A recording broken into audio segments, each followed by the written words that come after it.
నేను చాలా ఆ మాట చెప్పాలని నాలో తపన ఉంది.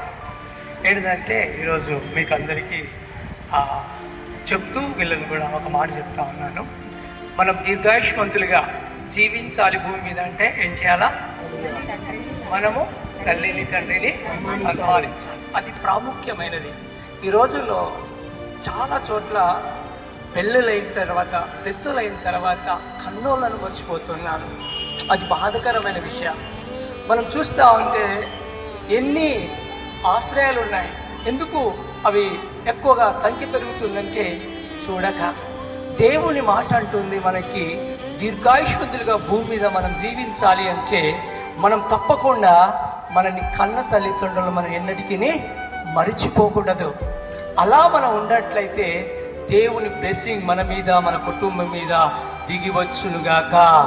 మనని దేవుడు దీవించే దేవుడుగా ఉన్నాడు, కానీ మనని కన్న తల్లిదండ్రులను చాలామంది మర్చిపోతున్నారు. అదొక్కటే తప్పన.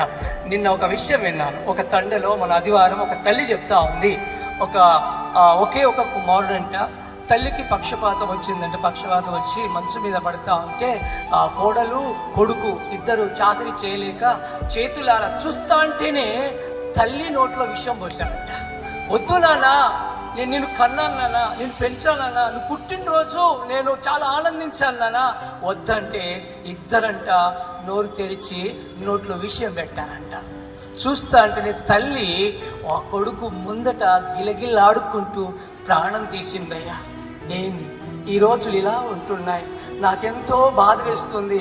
ఎన్నో దేవుడు చెప్పిన విధానాన్ని చాలామంది మర్చిపోయి వారికి ఇష్టం వచ్చినట్టు జీవిస్తున్నారు. కాబట్టి ఈరోజు నేను చింటుకిని మధు స్త్రీకి నేను చెప్పే విషయం ఏంటంటే, మనము పుట్టినప్పుడు నా తల్లిదండ్రులు కావచ్చు, నీ తల్లిదండ్రులు కావచ్చు, అందరూ చాలా సంతోషించారండి. ఆ సంతోషము మరిస్తుడు కూడా వారి మనము ముఖంలో చూడగలిగాలి. అట్లా మనం చూసుకుంటే అదే సేవ, అదే దేవుని సాక్ష్యం. అలా ఉంటే చాలండి. దేవుడు మిమ్మల్ని దీవించునుగాక.